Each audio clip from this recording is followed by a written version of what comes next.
Welcome back everyone. आज हम reasoning का ये सेशन देखेंगे। अभी तक 4 सेशंस हो चुके हैं। हम रीजनिंग के हर सेशन में 25 क्वेश्चंस कर सकते हैं। So till now we have solved 100 questions of reasoning.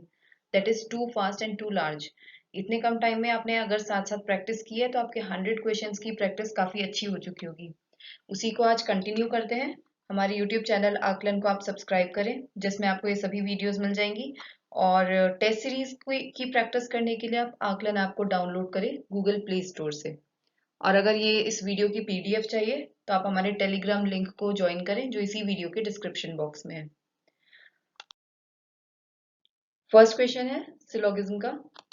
All the windows are doors.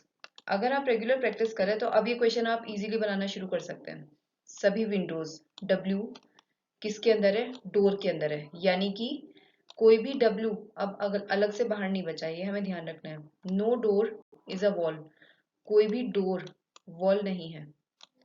पहले भी मैंने आपको बताया कि आपको इसके वर्ड मीनिंग से कोई मतलब नहीं है कि इसका मतलब क्या है। आपको सिर्फ इनको एक सिंबॉलिक फॉर्म में बनाना है कि डब्ल्यू से मैं पहली वाली चीज को डिनोट कर रही हूँ, और फिर डी से, और फिर इसको मैं डब्ल्यू ए से डिनोट कर रही हूँ। तो बस ये समझना है कि पूरा डब्ल्यू डी के अंदर है। तो पहला जो निष्कर्ष कहता है सम विंडोज आर वॉल्स। क्या कुछ विंडो वॉल है? बिल्कुल भी पॉसिबल नहीं, क्योंकि मैंने यहाँ बताया पूरा का पूरा विंडो तो डी के अंदर आ गया। अलग से कुछ बचा ही नहीं जो वॉल में आ सके। तो पहला गलत हो गया। दूसरा है no wall is a door. कोई भी डोर वॉल नहीं है। बिल्कुल सच, ये दोनों अलग अलग है। दूसरा एकदम करेक्ट है। क्या हो जाएगा इसका सही answer? B, only conclusion 2। All the actors are girls. सभी ए जी के अंदर है। And all girls are beautiful. पूरा जी बी के अंदर है। बस इतना ही डायग्राम बना है। जब दोनों ऑल हो तो फिर आप आराम से इसको बना सकते हो। All the actors are beautiful. क्या सभी एक्टर्स ए ये बी के अंदर है? बिल्कुल सही, क्योंकि जब ए जी के अंदर है और जी बी के अंदर है तो पहला सही हो जाएगा। Some girls are actors. जी का कुछ हिस्सा ए के अंदर है। बिल्कुल सही, जी का कुछ हिस्सा ए के अंदर है, कुछ हिस्सा जी ए के बाहर है। ये दोनों ही कंक्लूजन एकदम सही है। आंसर हो जाएगा D, both of the conclusion follow. All cars are cats. जितनी भी कार सी है वो पूरी की पूरी कैट, इसको मान लेते हैं सी टी के अंदर है। All fans are cat. अब ये देखो, इसमें अलग से बताया है जितने भी फैंस हैं वो सब कैट है। यानी कि एफ किसके अंदर है? सी टी के अंदर है। हमें इसमें एफ और सी का यानी फैन और कार का तो कोई रिलेशन ही नहीं बताया। एक जो इसमें सबसे लार्ज जो ग्रुप है वो है कैट का, कि कैट तो सबसे बड़ी है, वो तो हमने बाहर लिख दिया दोनों केसेस में। उसमें एक बार सारी कार्स आ रही है, एक बार सारे फैंस। अब देखो अब इसमें कितनी पॉसिबिलिटीज बन सकती हैं। ये भी हो सकता है कि पूरा कैट हो और उसके अंदर ये दोनों एक साथ आए, सी और एफ थोड़ा सा आपस में मिल जाए। ये भी हो सकता है कि सी अलग हो जाए और एफ अलग हो जाए। ये सब पॉसिबिलिटीज है। All cars are fans. क्या सभी कार फैन है? कार और फैन के बीच में तो मुझे कोई रिलेशन ही नहीं दे रखा। ये भी नहीं पता चला कि थोड़ा सा भी एक दूसरे के अंदर है या नहीं, तो मैं नहीं कह सकती। सम फैंस आर कार्स। कुछ फैन कार है। अगेन क्या पता कि दोनों अलग अलग हों, यहाँ पे दोनों बिल्कुल सेपरेट है, और क्या पता कि दोनों में ये चीज कॉमन हो। लेकिन हमें श्योरिटी कुछ भी नहीं है कि ये हो भी सकता है, नहीं भी। दोनों ही चीजें गलत है। इसका आंसर हो जाएगा डी। इसमें आप देख सकते हो ये सभी पॉसिबल केसेस हैं। या तो दोनों में कुछ कॉमन है, या फिर बिल्कुल भी कुछ कॉमन नहीं है। या ये भी हो सकता है कि फैन के अंदर कार हो या फिर कार के अंदर फैन हो, पर कुछ भी श्योरिटी नहीं है, तो नीदर आ जाएगा। All buildings are chalks, no chalk is toffee. जो पूरा बी है वो आएगा सी के अंदर, यानी सारी जो बिल्डिंग है बी वो है चौक सी के अंदर। Then no chalk is a toffee. कोई भी चौक टॉफी नहीं है। सी और टी एकदम अलग है, इनके बीच में कोई भी रिलेशन नहीं है। No building is toffee. कोई भी बिल्डिंग टॉफी नहीं है, बिल्कुल सच है। पहला आप देखते ही कह सकते हैं कि yes this is correct. All chalks are building, सारे सी बी के अंदर है, बिल्कुल भी नहीं। सारे बी तो सी के अंदर है बट सी का कुछ हिस्सा बी से बाहर भी रह रहा है, तो दूसरा गलत हो जाएगा। आंसर क्या हो जाएगा? A. Only first conclusion follow. All the trucks are flies, जितने भी टी हैं सब एफ के अंदर हैं। And some scooters are flies, कुछ स्कूटर हैं जो फ्लाई हैं, यानी कि जो एस है वो एफ का कुछ हिस्सा है। हो सकता है वो सिर्फ एस जो ये स्कूटर है एफ का कुछ हिस्सा है, ये तो है ही है। ये भी हो सकता है कि वो इस तरीके से हो कि जो स्कूटर है वो एफ का तो कुछ हिस्सा है ही, वो टी का भी कुछ हिस्सा हो, पॉसिबिलिटी है या तो ये या फिर ये। All the trucks are scooters, जितने भी ट्रक हैं, क्या ये स्कूटर में? बिल्कुल भी नहीं। ट्रक तो पूरा का पूरा फ्लाइज, टी तो पूरा एफ में है, तो टी का तो एस के साथ कोई रिलेशन ही नहीं बचता, बाहर ही नहीं बचा ये। सम स्कूटर्स आर ट्रक्स, कुछ स्कूटर हैं जो ट्रक हैं। ये मैंने बताया कि मैं श्योरिटी के साथ नहीं कह सकती, यहाँ पे लग रहा है कि बिल्कुल भी नहीं है, और अगर दूसरी पॉसिबिलिटी बनाऊं तो हो भी सकता है, कंफर्म नहीं है। तो दूसरा क्या हो जाएगा? गलत। आंसर हो जाएगा D, neither of the conclusion. Now this question is your water image question. ये क्वेश्चन भी काफी आसान होते हैं।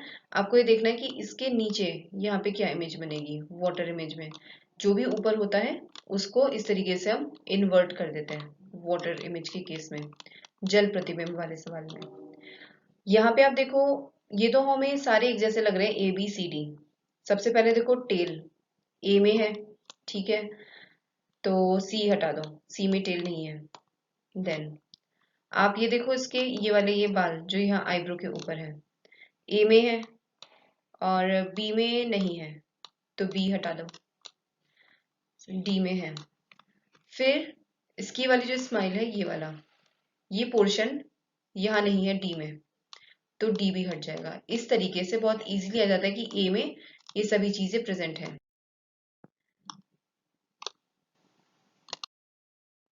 What will be the mirror image, दर्पण प्रतिबिंब क्या होगा इस क्वेश्चन का।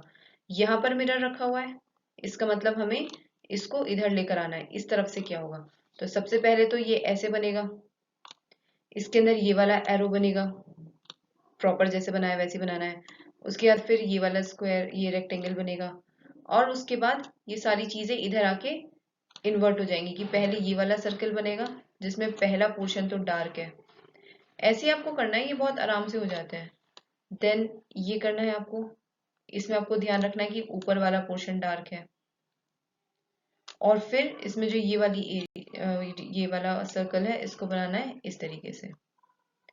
कौन सा होगा इसका फिगर? इसका होगा ए। क्यों नहीं हो सकता? क्योंकि ए में पूरा डार्क है, रॉन्ग हुआ। देन बी क्यों नहीं होगा? क्योंकि बी में ये चीज इसका बी ठीक हो जाएगा, राइट। बी में सब कुछ सही है। डी में देखो, इसमें ये एरो गलत है, आपको ये देखना है कि क्या गलत हो सकता है।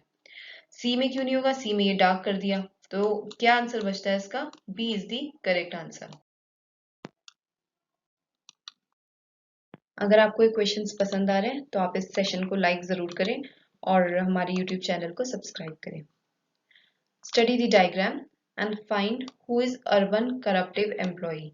यहाँ पे आपको ऐसे बता रखा है, जो स्क्वायर है वो अर्बन यानी शहरी लोगों का है, जो ट्राइंगल है वो रूरल ग्रामीण लोगों का है, जो इस तरीके से रेक्टेंगल है ये करप्टिव यानी भ्रष्टाचारी जो लोग हैं उनका है, और सर्किल है जितने भी एम्प्लॉयज कर्मचारी हैं। पूछा क्या गया है? अर्बन करप्टिव एम्प्लॉय, शहरी भी होना चाहिए, भ्रष्टाचारी भी, और कर्मचारी, यानी कि स्क्वायर होना चाहिए, रूरल नहीं होगा, ग्रामीण लोगों की बात नहीं की गई, करप्टिव होना चाहिए, भ्रष्टाचारी और कर्मचारी। तो ऐसे में देखा जाता है इन तीनों में कौन सा नंबर कॉमन आ रहा है। ये स्क्वायर है और ट्राइंगल हमको देखना ही नहीं है पूरा, तो ये वाला तो पोर्शन हट जाएगा जितना भी ट्राइंगल वाला है, इन सबको हमें नहीं देखना।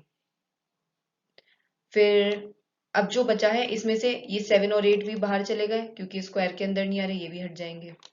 ये 3, इसमें ये रेक्टेंगल नहीं आ रहा, ये भी हट जाएगा। 2 में सर्कल नहीं आ रहा, ये भी हट जाएगा। क्या बचा? सिर्फ 4, जो तीनों फिगर में कॉमन है, जो स्क्वायर यानी कि अर्बन शहरी लोगों का भी है, सर्कल यानी कि एम्प्लॉयज का भी है, और ये रेक्टेंगल यानी करप्टिव भ्रष्टाचारी लोगों का भी है। आंसर हो जाएगा सी। Which of the following diagram represents the relation between insects, cats and tigers?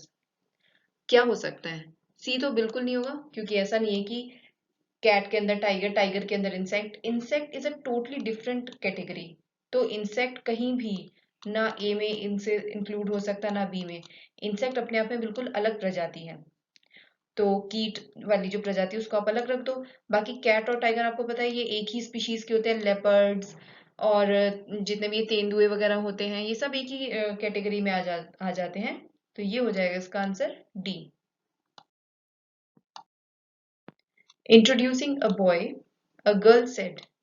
एक लड़के का परिचय देते हुए एक लड़की ने कहा, he is the son of the daughter of father of my uncle. वह मेरे चाचा के पिता। यहां से समझो, मेरे चाचा के पिता यानी कौन हुए? मेरे दादाजी हुए। पिता की बेटी यानी कि उनकी बेटी तो मेरी क्या हुई? बुआ हुई। उनका बेटा तो बुआ का बेटा हुआ। तो वो है लड़का लड़की से किस प्रकार से संबंधित है। We have to find the relation. तो उस लड़की के लिए वो उसकी बुआ का बेटा हुआ, तो क्या हो गया? वो कजन हो गए दोनों। यहाँ पे क्या आ जाएगा? Cousin brother.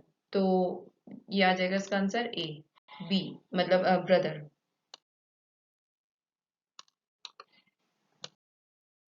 If A plus B means A is brother of. Plus का मतलब है भाई है। A minus B, A is the sister of, बहन है। A multiply B means father of. Multiply का मतलब है father. Which of the following means C is the son of M. हमें इनमें से ये बताना है कौन सा वो रिलेशन है जिससे हमें पता लगे सी एम का पुत्र है। पहले रिलेशन को देखो, एम माइनस एन का मतलब क्या हुआ? एम और एन, ये एम बहन हो गई। और एन मल्टीप्लाई सी यानी एन सी का फादर हुआ, मल्टीप्लाई था। तो एन तो सी का फादर नहीं हो सकता ना, पहला गलत हो गया। हमें बताना है कि एम जो है वो होना चाहिए पिता, तभी तो सी पुत्र होगा। दूसरा देखते हैं, एफ माइनस सी यानी कि, अच्छा इसमें एक और चीज है, क्योंकि एम का कोई जेंडर नहीं दे रखा हमें कि ये फादर है या मदर है, ये कुछ भी हो सकते हैं, लेकिन इनका बेटा ही होना चाहिए। सी का हमें फिक्स है, तो ये चीज भी ध्यान रखनी है। अक्सर क्वेश्चंस में इससे भी कंफ्यूज किया जाता है। इसको देखते हैं, एफ माइनस सी का मतलब एफ बहन है सी की। सी प्लस एन का मतलब सी भाई है एन का, ये सब भाई बहन हो गए। और एन फादर है एम का, तो ये तो बिल्कुल गलत हो गया, डी भी हट गया। सी में देखते हैं, एन प्लस एम यानी कि भाई है, माइनस का मतलब बहन है, और फिर एफ फादर है सी का, क्योंकि मल्टीप्लाई का मतलब फादर, तो सी भी हट गया। आंसर हो जाएगा डी। अब इसे चेक करते हैं, एम और एन मल्टीप्लाई हो रहे हैं। मल्टीप्लाई किया था फादर, एम एन का फादर है, और एन माइनस सी, माइनस का मतलब होता है सिस्टर यानी बहन है। तो एम जो पिता हैं उनके बेटे हैं, मतलब उनके जो पुत्र या पुत्र की कोई भी हो सकता है, वो है N.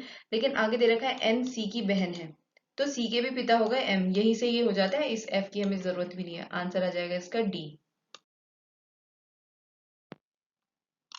M is father of N is sister of C, तो इससे क्या हो गया? C, M is father of C. If A is the brother of B and B is the sister of C, C is the father of D. How is D related to A? यदि A B का भाई है, A और B आपस में भाई हैं, A भाई है, हमें ये पता है, B नहीं पता। B C की बहन है, B बहन है C की, और ये सब आपस में भाई बहन ही है। C D का पिता है। अब C है पिता, तो ये फादर हो गया, और इनके जो पुत्र या पुत्री, ये हो गया डी। हमें पता नहीं डी एग्जैक्टली जेंडर क्या है इसका। तो डी ए से किस प्रकार से संबंधित है? डी के जो फादर हैं, फादर के भाई हैं ए, यानी कि डी के चाचा हुए, अंकल हुए ए। पर हमें बताना है डी कैसे संबंधित है, यानी डी क्या लगा ए के लिए। अब अगर ए चाचा है तो डी क्या हुआ? या तो भतीजा या भतीजी। नेफ्यू का मतलब होता है भतीजा, और नीस का मतलब होता है भतीजी। अब यहाँ पर मुझे डी का जेंडर नहीं मालूम है, इस चीज का ध्यान रखना है, मैंने आपको पहले भी भी एक बार बताया था कि ये जेंडर हमें बहुत ध्यान रखना होता है। तो ये नहीं एग्जैक्टली पता, सिस्टर तो हो ही नहीं सकती, ब्रदर भी नहीं, नेफ्यू या नीस में से यानी भतीजा या भतीजी में से होता अगर उनका जेंडर पता होता, इसलिए हम क्या लिख देंगे, D, can not be determined, ये निर्धारित नहीं किया जा सकता क्योंकि डी का जेंडर नहीं मालूम है। Select the related words from the given alternatives, दिए गए विकल्पों में से संबंधित शब्द या अक्षर को चुनिए।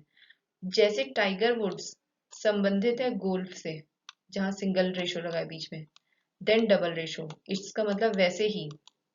नारायण कार्तिकेयन रिलेटेड है किस चीज से, यहाँ पे आपको क्लियरली पता चल रहा होगा टाइगर वुड्स का जिस गेम में उनकी महारत है गोल्फ में वो बताया गया, तो नारायण कार्तिकेयन किस स्पोर्ट से रिलेटेड है, रेसिंग, कार रेसिंग से।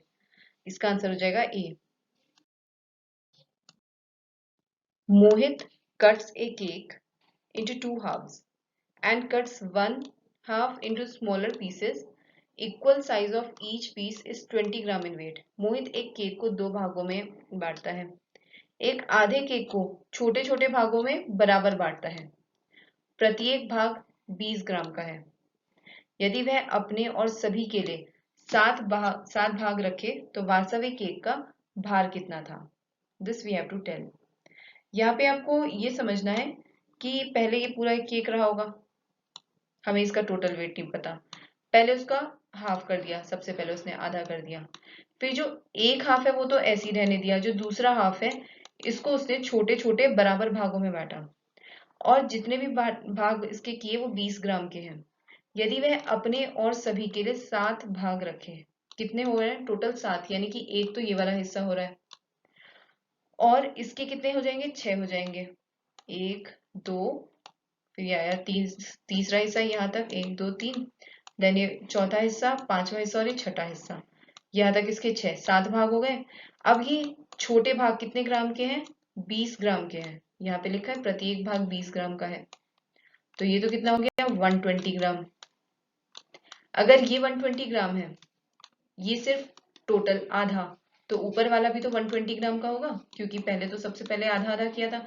टोटल वेट कितना हो गया, 120 प्लस 120 इज 240, आंसर हो जाएगा सी। ए सीरीज इज गिवन विथ 1 और 2 टर्म मिसिंग, दी गई श्रृंखला में एक या दो पद लुप्त हैं, नीचे दिए गए विकल्पों में से उस लुप्त पद को ज्ञात करना है जो इस पूरी श्रृंखला को पूरा करेगा। Let's see, D W E V F U G T H S I R किस तरीके से है। अगर आप ये देखो D के बाद, हाँ D के बाद एक छोड़कर बीच का हम W हटा दे, आया E, फिर E के बाद ये बीच का एक छोड़कर देखो F, F के बाद ये देखो G, फिर एक बीच का छोड़ दो उसके बाद देखो सीधे H और H के बाद I, तो R के बाद क्या आएगा, J आएगा, तो सबसे पहले J सब में है इसीलिए। देन इसको देखते हैं W वाले को, W से पहले है V, V से पहले है U, U से पहले है T, उससे पहले है S, उससे पहले है R, तो R से पहले अब क्या आ जाएगा Q, क्योंकि आप ABCD को उल्टा यहां से पढ़ेंगे, A यहां से आ जाएगा QRSTUVW, इस तरीके से चल रहा है ये। अब J के बाद अगेन इस सीरीज को कंटिन्यू करना है, J के बाद अगला क्या आता है K, तो यहाँ पर आ जाएगा K, और Q से पहले क्या आता है P, PQRST, आंसर क्या हो जाएगा JQKP, that is C is your correct answer. This is how it is explained. Select the related letters, इसमें से हमें दिए गए विकल्पों में से संबंधित शब्द अक्षर बताने कौन सा आएगा। 42:31, जैसे 42 31 से रिलेटेड है ऐसे ही यहाँ पर क्या आना चाहिए। 42 में से अगर मैं 31 माइनस करती हूँ अंतर आ जाता है 11 का, तो कुछ ऐसा देख लेते हैं दो नंबर्स जिनके बीच में 11 का डिफरेंस हो। पहला ही अगर मैं देखूं इसमें से 11 माइनस करूं 97 में से, आंसर आ जाएगा 86। Let's confirm other options also. 53 में से मैं 11 को माइनस करती हूँ तो नहीं, आंसर आना चाहिए था 42, इसमें से भी 11 माइनस करके नहीं आ रहा, और 64 में तो उल्टा ज्यादा ही नंबर है, आंसर हो जाएगा ए 97 is to 86। अगर आपको इन क्वेश्चंस में किसी भी तरीके की दिक्कत आती है तो आप कमेंट सेक्शन में कोई भी क्वेरी डाल सकते हैं, उसका सोल्यूशन आपको मिल जाएगा। और ये क्वेश्चंस अगर आपको अच्छे लग रहे हैं तो आप इस वीडियो को लाइक ज़रूर करें और हमारे यूट्यूब चैनल को आकलन को सब्सक्राइब करें।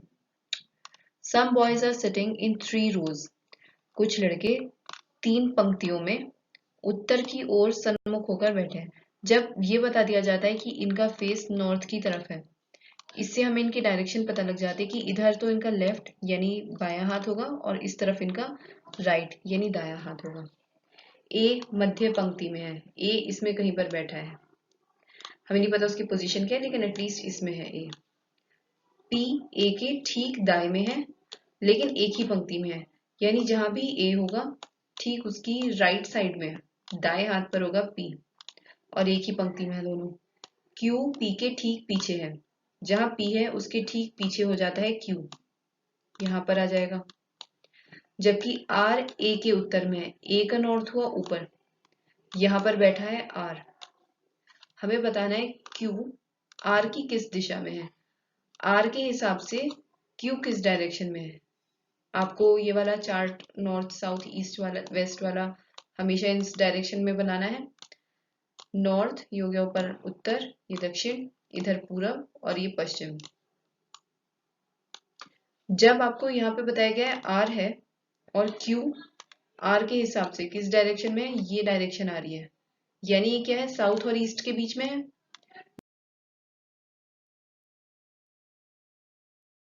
तो इसका आंसर हो जाएगा डी, दक्षिण पूर्व यानी कि south east. One morning Sujata started to walk towards the sun. एक सुबह सुजाता सूर्य की ओर चलने लगती है। इन क्वेश्चंस में आपको क्या ध्यान रखना होता है कि किस टाइम की बात कर रहे हैं, मॉर्निंग की या फिर इवनिंग की। अब सुबह के टाइम पर सूर्य किस दिशा में उगता है, ईस्ट की दिशा में उगता है, क्योंकि मॉर्निंग की बात की गई है, यानी कि सुजाता ने ईस्ट की तरफ चलना शुरू किया है। ये हमारा, अगर शाम की बात होती तो वो वेस्ट की तरफ चलती। तो अभी सुजाता ने यहाँ से सपोज स्टार्ट किया और वो चलती है पूरब की ओर। कुछ दूरी तय करने के बाद वह दाईं ओर मुड़ती है। अगर सुजाता ऐसे जा रही तो इसका दायां किधर हुआ, नीचे हुआ, राइट इधर हुआ, तो दाईं ओर मुड़ती है।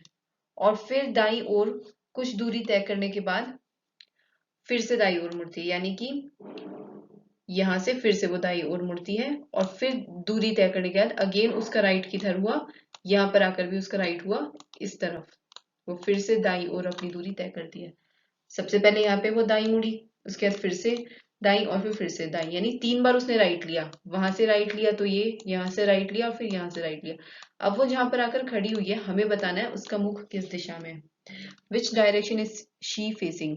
इसके हिसाब से देखो ईस्ट तो उधर था, तो ये वाली कौन सी डायरेक्शन हो जाएगी ऊपर, नॉर्थ, यानी कि उत्तर दिशा में। The length and breadth of a room are 8 and 6 respectively. एक कमरे की लंबाई और चौड़ाई 8 और 6 मीटर है।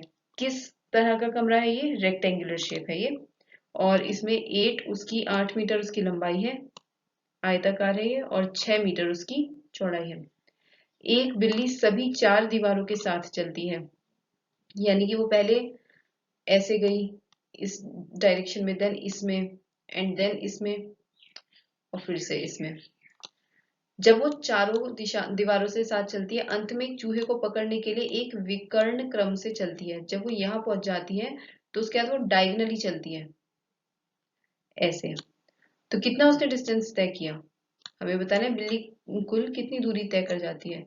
ये क्वेश्चन तो आप इजीली इसको बिना सॉल्व करे ऐसे भी बता सकते हैं। देखो पहले उसने 8 ऐसे चली, फिर 6, फिर 8, फिर 6, और फिर बीच में ये विकर्ण की लंबाई हमें निकालनी है। या तो उसको सबको ऐड करो कि पहले 8 + 6 + 8 + 6 और फिर डायगोनल निकालो। सीधा सा तरीका, पहले वो पेरीमीटर पर चलिए जो उसका परिमाप है, 2 into length plus breadth, 2 into 8 + 6 कितना हो गया, 14 2 = 28। पहले तो वो 28 सेंटीमीटर चली जब वो दीवारों से लगकर चल रही थी। बीच के विकर्ण की लंबाई कितनी होगी, ये आपको कई बार कराया गया है, पाइथागोरस थ्योरम लगेगी। इधर 8 है, इधर 6 है। आप देख सकते हो कि ये क्या है, किस तरीके का है, ट्रिपलेट बन रहा है। अगर इसमें से मैं कॉमन ले लूं तो ये नीचे 3 आ जाएगा, यहाँ पे 4 आ जाएगा। 3 और 4 का पाइथागोरस के हिसाब से ट्रिपलेट क्या होता है? 5। पर क्योंकि वहां से 2 हटाया था तो इसमें भी 2 मल्टीप्लाई कर दो, यानी कि 10 आ गया। नहीं तो फिर सीधा सा तरीका यही है कि अंडर रूट में 6 का स्क्वायर करो प्लस 8 का स्क्वायर करो, उससे भी आपका आंसर 10 आ जाएगा। जो भी है, इसके विकर्ण की लंबाई है 10। तो इस 28 में हमें 10 और जोड़ना है। कितना चलिए वो टोटल 38, 38 सेंटीमीटर, 38 मीटर वो उसने पूरी दूरी तय की है। या तो आप इसको ऐसे एक्सपेंड करके कर सकते हो और या फिर डायरेक्ट आप इसको देख के सॉल्व कर सकते हो। 2 positions of a block are given below when one is at the top। ये डाइस वाले क्वेश्चन की तरह ही आप इसको ले लो, जो हम पासा होता है लूडो वाला, उसके तरह का ही ये क्वेश्चन है। इसमें आप देख रहे हो 1 दोनों में ऊपर है। Which number will be at the bottom. अगर सबसे ऊपर 1 है तो सबसे नीचे कौन सी संख्या होगी? ऐसे क्वेश्चन में ना हमेशा आप एक ही डायरेक्शन में चलो, क्लॉकवाइज मान लेते हैं घड़ी की दिशा में। यानी कि पहले डायग्राम में 1 के बाद आया 2 और 2 के बाद आया 3। ये क्वेश्चंस देखते ही सॉल्व हो जाते हैं। दूसरे डायग्राम में 1 के बाद आया 6 और 6 के बाद आया 5। इसका मतलब पता है क्या है कि 2 अगर ऊपर है तो नीचे 6 होगा, 6 ऊपर है तो 2 नीचे होगा।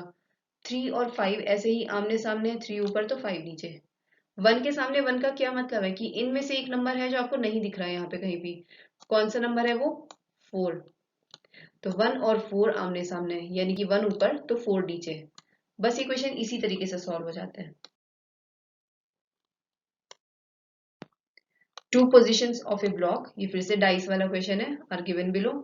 जब 3 ऊपर है, when 3 is at the top, which number will be at the bottom।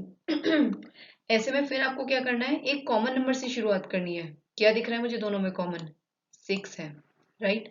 तो 6 से शुरुआत करो और 6 से फिर वही पहले की तरह एक ही डायरेक्शन में चलना शुरू करो।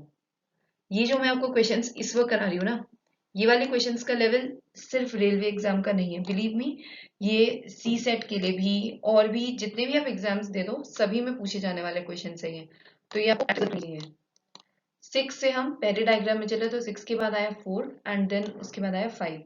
दूसरे में हम बात करेंगे तो 6 के बाद पहले आया 1 एंड देन 3। ये भी बिल्कुल वैसे ही निकाल लिया। कितना आसान हो गया ना, एक कॉमन नंबर ले लो और उसके बाद एक ही डायरेक्शन में चलना शुरू करो। तो 4 और 1 हुए आमने सामने, 3 और 5 हुए आमने सामने। 6 के सामने क्या होगा? 6 होने का तो कोई मतलब नहीं है। कौन सा नंबर नहीं है यहाँ पे? 2। तो 6 के सामने हो गया 2। अच्छा, अब किसका पूछा था? 3। 3 अगर ऊपर है तो इसके सामने कौन सा नंबर आ जाएगा? 5, डी। इतने इजीली ये सॉल्व हो जाते हैं। Find the missing number in the given sequence. हमें बताना है इसमें से अगली डिजिट क्या होगी। 18 के बाद आया 57, तो क्या रिलेशन हो सकता है? 18 को 3 से मल्टीप्लाई करो, 54 आता है, और उसमें प्लस 3 कर दो तो 57 आ जाएगा। ऐसे ही 57 में अगेन 3 मल्टीप्लाई करो तो 171 आ जाएगा, और उसमें प्लस 3 करो तो 174। सिमिलरली इसमें भी आपको यही करना है। तो हमारा सीक्वेंस क्या है? Multiply 3 and then plus 3 in each number. तो 525 को भी यही करो, मल्टीप्लाई 3 करो तो ये आ जाएगा 1573 और प्लस 3 करो, आंसर आ जाएगा ये था 1575 और आंसर आ जाएगा प्लस 3 करके 1578।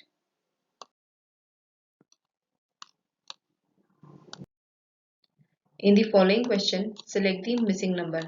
यहाँ भी हमको बताना है कि अगली डिजिट क्या होगी। 26 से 39 कितना प्लस करके आ रहा है? 13। देन 39 से 63 कितना आ रहा है इसमें? ये आएगा इसमें 24 ऐड करके। देन 63 से 98 ये आएगा आपका 35 ऐड करके। अच्छा, अभी तक इनमें कोई रिलेशन मिला? ये जो नंबर्स हैं इनका तो कोई नहीं है, लेकिन जो 13 है उसमें मैंने प्लस 11 किया तो आया 24, और इसमें फिर प्लस 11 किया तो आया 35। यानी कि सबसे पहले तो 35 में प्लस 11 करना होगा मुझे, यह जाएगा 46, और फिर उस 46 को मुझे 98 में प्लस करना होगा, उससे आ जाएगा मेरा अगला नंबर। ये आपका आ जाएगा 144। B is your correct answer. इस तरीके के डबल सीक्वेंस वाले भी क्वेश्चन होते हैं। पहले तो आपको देखना होता है एक नंबर से दूसरा नंबर कितना दूर है, फिर देखना होता है वो नंबर आपस में कितने दूर है। एक क्लॉक स्टार्टेड एट नून, यानी कि दोपहर में 12 बजे वो शुरू होती है। बाय 10 मिनट्स 5 पास्ट, 5:10 तक जो उसकी आर हैंड है, जो उसकी घंटे की सुई है, वो कितनी घूम चुकी है, ये हमें बताना है कितना वो एंगल बनाएगी। जो पूरी एक घड़ी होती है उसमें आर हैंड जो घंटे वाली सुई है और मिनट हैंड, ये दो होती हैं। आर हैंड की अगर मैं बात करूं तो 12 घंटों में वो कितना एंगल बनाती है, 360 डिग्री। पर 360 डिग्री बनाने के लिए उसे कितना टाइम लगता है, 12 घंटे का। तो एक घंटे में कितना हो जाएगा, 360/12। जब एक घंटे में 360/12 चले तो हमसे पूछा कितना क्या है, ये हमें पहले अलग से सॉल्व करना होगा। 5 घंटा 10 मिनट, तो 5 घंटे को तो आप पहले 60 से मल्टीप्लाई कर लो ताकि वो मिनट में कन्वर्ट हो जाए, प्लस 10 मिनट कितना हो जाएगा ये, 300 और 10, 310 मिनट। लेकिन क्योंकि मैंने अभी मिनट में बदला है, मुझे इसे वापस से आर में घंटे में बदलना होगा, तो मैं 60 से डिवाइड करूंगी। तो यानी कि कितने घंटे हुए मेरे पास जो मुझे निकालने हैं, 31/6। एक घंटे में जब 360/12 चलता है तो 31/6 में कितना चलेगा, इससे मल्टीप्लाई कर लो। 360/12 मल्टीप्लाई 31/6। जब आप इसे कैंसिल आउट करोगे तो ये आ जाएगा 155 डिग्री का एंगल उस पूरे ने बनाया है। In a certain code language, frizzling is coded as FIR ZLINGZ। इसमें हमें देखना होता है क्या चेंज किया है। पहले FIR यानी कि फर्स्ट ऐसे ही है, सेकेंड और थर्ड को इंटरचेंज किया, देन Z फोर्थ ऐसे ही रहा, और फिर इसको ऐसे किया गया LING, और जो फिफ्थ वाला था उसे भेज दिया लास्ट में। ये पैटर्न पकड़ा आपने जब ये देखा इसके हिसाब से। अब इसी को बनाओ, फर्स्ट तो ऐसे ही रहेगा, सेकेंड और थर्ड को इंटरचेंज किया, BUZ। इसे आप खुद भी आराम से कर सकते हो मेरे से पहले ही। देन ये Z ऐसे ही रहेगा क्योंकि फोर्थ भी सेम रहा, और जो फिफ्थ वाला है उसको तो भेज दिया लास्ट में, और फिर आ जाएगा ISTB, और लास्ट में आ जाएगा E। अब देखो ये किस ऑप्शन में है, BUZZISTBA। So your correct answer is D. So that was all for today. I hope आपने क्वेश्चंस हमारे साथ साथ प्रैक्टिस किए होंगे। आपका अगर कोई एग्जाम अभी नहीं भी आ रहा तब भी आप इन क्वेश्चंस को हमारे साथ प्रैक्टिस करते चले। ये क्वेश्चंस बहुत इंटरेस्टिंग है, और आप देखिए कितनी जल्दी जल्दी हम इतने सारे क्वेश्चंस कर चुके हैं। आज ही हमने 125 क्वेश्चंस कर दिए टोटल इस सीरीज में। आप इस वीडियो को लाइक ज़रूर करिए, इस एफर्ट को ज़रूर आप अप्रिशिएट करें, और कोई भी क्वेरी होती है तो आप कमेंट में पूछ सकते हैं। हमारे यूट्यूब चैनल आकलन को सब्सक्राइब करें। गूगल प्ले स्टोर से आप आकलन ऐप को डाउनलोड करेंगे तो उसमें आपको टेस्ट सीरीज मिल जाएंगी।